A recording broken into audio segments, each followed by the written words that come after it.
எல்லோருக்கும் வணக்கம். எல்லோரையும் செங்கோ அகாடமி யூடியூப் சேனலுக்கு வரவேற்கிறோம். இந்த காணொளியில் நாம் பார்க்கவிருப்பது 8th standard Tamil test number 1க்கான காணொளி. 8th standard Tamil test number 1க்கான காணொளி. இதில் மொத்தம் 50 வினாக்கள் விடையுடன் பார்க்க போகிறோம்.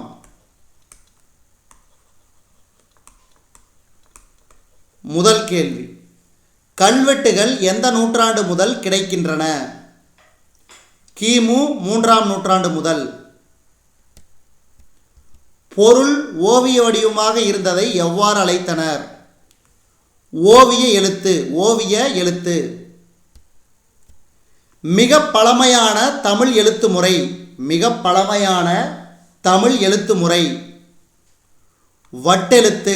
வட்டெழுத்து. கடைச்சங்க காலத்தில் தமிழகத்தில் எழுதப்பட்ட எழுத்துக்கள் எவ்வாறு அழைக்கப்பட்டன? கடைச்சங்க காலத்தில் தமிழகத்தில் எழுதப்பட்ட எழுத்துக்கள் எவ்வாறு அழைக்கப்பட்டன? கண்ணெழுத்து. கண்ணெழுத்து. கண்ணெழுத்து படுத்த எண்ணு பல்பொதி. கண்ணெழுத்து படுத்த எண்ணு பல்பொதி என்ற பாடல் வரி இடம்பெற்றுள்ள நூல் எது? சிலப்பதிகாரம். சிலப்பதிகாரம். தமிழ் மொழியை எழுத இருவகை எழுத்துகள் பயன்படுத்தப்பட்டன என்பதற்கு சான்றாக திகழும் கல்வெட்டு. தமிழ் மொழியை எழுத இருவகை எழுத்துகள் பயன்படுத்தப்பட்டன என்பதற்கு சான்றாக திகழும் கல்வெட்டு அரச்சலூர் கல்வெட்டு. அரச்சலூர் கல்வெட்டு. அகர வரிசை உயிர்மை குறில் எழுத்துக்களை அடுத்து பக்கப்புள்ளி இடப்பட்டால் டேஸ் எழுத்தாக கருதப்பட்டது. நெடில் எழுத்தாக கருதப்பட்டது. தமிழ் எழுத்து சீர்திருத்த பணியில் ஈடுபட்டவர் பெரியார், அதாவது ஈவேரா. ஏன்னா ஈவேரான்னு கொடுத்தாங்கன்னா நீங்கள் என்ன சொல்கிறது மறந்துடக்கூடாது. அடுத்து 9வது கேள்வி, தமிழ் எழுத்துகளில் மிகப்பெரிய சீர்திருத்தத்தை செய்தவர் யார்? வீரமாமுனிவர். வீரமாமுனிவர். உங்களுக்கு என்ன கேள்வினா வீரமாமுனிவர் இயற்றிய நூல்கள் என்னென்னு கீழே கமெண்ட் பாக்ஸில் கமெண்ட் பண்ணுங்க. அடுத்து சரியான கூற்றை தேர்ந்தெடு. தமிழில் சொல் என்பதற்கு மணல் என்று பொருள். தவறு. சொன்றி சோறு என்பது சொல் வார்த்தையிலிருந்து தோன்றின. தவறு. அப்போ கூற்று 1 2 அதாவது கூற்று 1 தவறு. ஆனால் பாருங்கள், சொன்றி சோறு என்ற சொல் வார்த்தையிலிருந்து தோன்றின என்பது சரி. மன்னிச்சிருங்க, நான் தவற சொல்லிட்டேன். அப்போ கூற்று 1 தவறு, கூற்று 2 சரி. சொன்றி சோறு என்பது சொல் வார்த்தையிலிருந்து தோன்றின. எல்லா சொல்லும் பொருள் குறித்தனவே என்பது யாருடைய கூற்று? தொல்காப்பியர். நெட்டெழுத்து 7 ஓரெழுத்து ஒரு மொழி என்று கூறியவர் தொல்காப்பியர். அடுத்து பாருங்க, ஓரெழுத்து ஒரு மொழி 42 என்று நன்னூலார் கூறுகிறார். சரி. ஓரெழுத்து ஒரு மொழியில் இடம்பெற்றுள்ள உயிரெழுத்துக்களின் எண்ணிக்கை 4 என்பது தவறு. அப்போ கூற்று 1 சரி, கூற்று 2 தவறு. அடுத்து 14வது கேள்வி,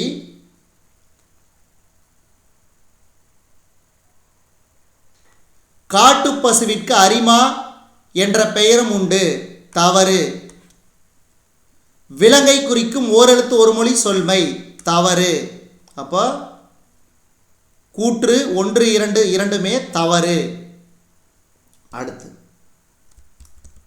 அம்பு விரைந்து செல்வது போல சென்று உரிய கடமை புரியவன் டேஸ் எனப்பட்டான். ஏவலன். ஏவலன். முள்ளம்பன்றியின் பழம்பெயர் என்ன? முள்ளம்பன்றியின் பழம்பெயர் எய்பன்றி. எய்பன்றி. செந்தமிழ் அந்தணர் என்று அழைக்கப்படுபவர் ஈரா இளங்குமரனார். தமிழின் தனிப்பெருஞ்சிறப்பு என்ற நூலின் ஆசிரியர் ஈரா இளங்குமரனார். உயிரெழுத்துக்கள் 12 டேஸை இடமாக கொண்டு பிறக்கின்றன, கழுத்தை இடமாக கொண்டு பிறக்கின்றன.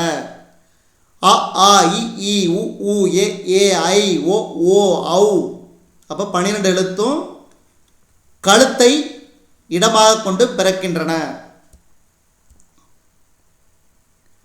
மேல் இதழும் கீழிதழும் பொருந்துவதால் பிறக்கும் மெய்யெழுத்துக்கள் எவை? இப்பு இம்மு, இப்பு இம்மு. வாய் திறக்கும் முயற்சியுடன் இதழ்களை குவிப்பதால் பிறக்கும் உயிரெழுத்துக்கள் எவை? அதாவது இதழ்களை குவிப்பதால் அனைத்தும் சரி. உ ஊ ஓ ஓ ஔ. அப்ப இதழ்களை குவிக்கிறோம். அடுத்து பாருங்க, இது ஒவ்வொரு அதாவது பறவைகளோட சத்தங்கள்.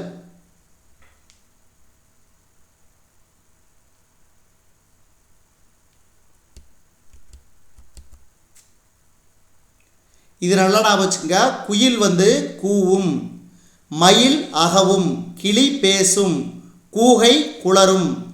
அப்போ ஆப்ஷன் சி. இது அடிக்கடி கேட்பாங்க, ஞாபகம் வச்சுக்க, ரொம்ப ரொம்ப முக்கியம். அடுத்து 23வது கேள்வி பாருங்க. நான் ஏற்கனவே சொல்லியிருந்தேன், என்னது? கலை சொற்கள். உயிரொலி, வவ்வல், அகராதியில், லெக்சிகோகிராஃபி, ஒளியன், போனமின், சித்திரை எழுத்து, பிக்டோகிராஃப். அப்போ ஆப்ஷன் சி. அடுத்து 24.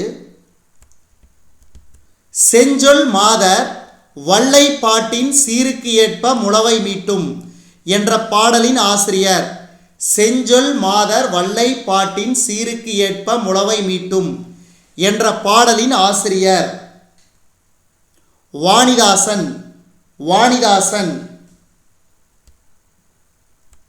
தொடுவானம் என்ற நூலின் ஆசிரியர் தொடுவானம், வாணிதாசன். அடுத்து வாணிதாசனின் இயற்பெயர் அரங்கசாமி என்ற எத்திராசலு. சரி. கூற்று 2. வாணிதாசன் பாரதிதாசனுடைய மாணவர் ஆவார். சரி. அப்போ கூற்று 1, 2ம் சரி. இது அடிக்கடி கேட்பாங்க, ஞாபகம் வச்சுக்கோங்க, ரொம்ப ரொம்ப முக்கியம். அடுத்து இந்த கேள்வி வெரி வெரி இம்பார்ட்டன்ட். அடிக்கடி எல்லா விதமான போட்டித் தேர்வுகாட்டும் மற்ற தேர்வுகளில் கம்பல்சரி கேட்குறாங்க. தமிழகத்தின் வேர்ட்ஸ்வர்த் வாணிதாசன். ஓடை எனும் பாடல் வாணிதாசனின் எந்த நூலில் இடம்பெற்றுள்ளது? தொடுவானம். தொடுவானம். கோணக்காத்து பாடலில் எந்த ஊரில் உள்ள தென்னம்பிள்ளைகள் எல்லாம் அழிந்தன? வாங்கல். வாங்கல். பேச்சு தமிழில் அமைந்த கும்மி பாடல்கள் டேஸ் என்று அழைக்கப்பட்டன? பஞ்ச கும்மிகள். பஞ்ச கும்மிகள். அடுத்து பொறுத்துக. விண்ணம்னா சேதம், வாகு சரியாக, காலன் யமன், மெத்த மிகவும், அதாவது மெத்த படித்தன்னு சொல்லுவாங்க. மெத்த படித்தன மிகவும் படித்த, மிகவும் படித்ததா மெத்த படித்த. அப்போ மெத்தன மிகவும் என்பது சரி. விண்ணம்னா சேதம், வாகுன சரியாக, காலன யமன், மெத்தன மிகவும். அப்போ இதுக்கு சரியான விடை ஆப்ஷன் ஏ. அடுத்து 32. காத்து நொண்டி சிந்து என்ற பாடலை இயற்றியவர். காத்து நொண்டி சிந்து என்ற பாடலை இயற்றியவர் வெங்கம்பூர் சாமிநாதன். வெங்கம்பூர் சாமிநாதன்.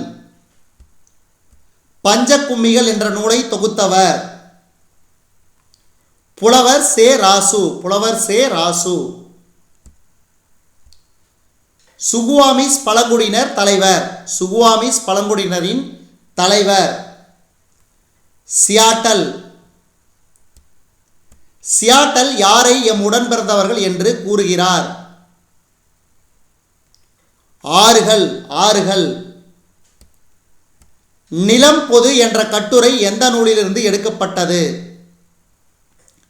தமிழக பழங்குடிகள். தமிழக பழங்குடிகள்.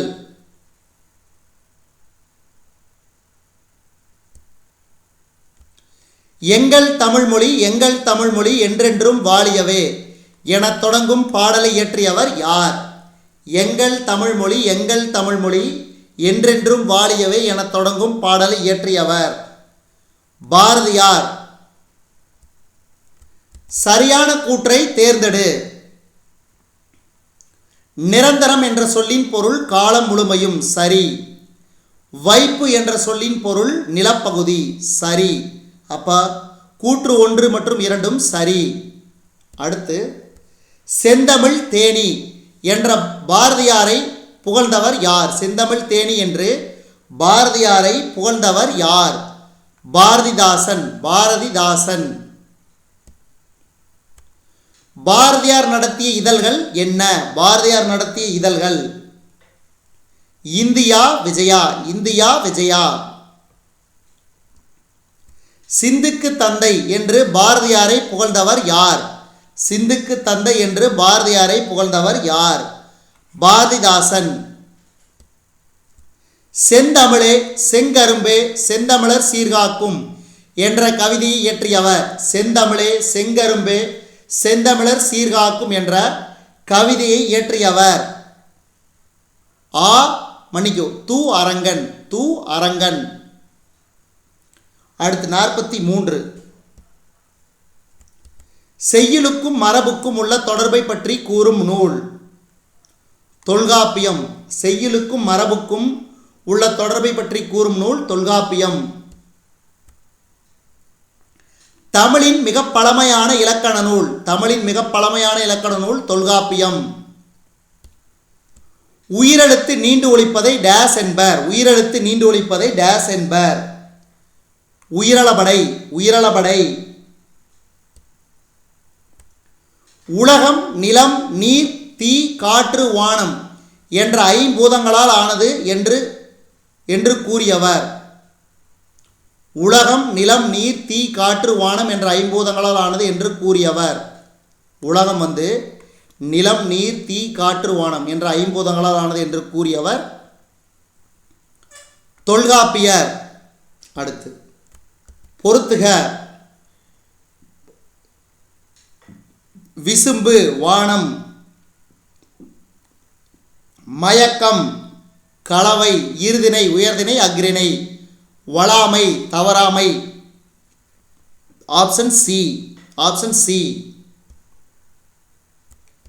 நிலம் தீ வளி விசும்போடு ஐந்தும் கலந்த மயக்கம் உலகம் ஆதலின் என்ற வரியை கூறியவர் யார்? நிலம் தீ நீர் வளி விசும்போடு ஐந்தும் கலந்த மயக்கம் உலகமாதலின் என்ற வரியை கூறியவர் தொல்காப்பியர். தொல்காப்பியர்.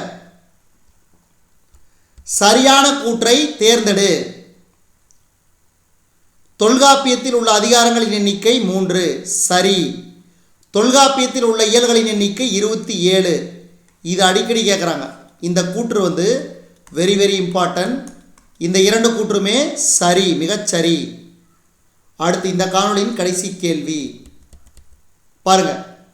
விலங்குகள் அதனுடைய குட்டிகள்: சிங்கக்குருளை, புலிப்பரல், பசுக்கன்று, கரடிக்குட்டி. நன்றி, வணக்கம்.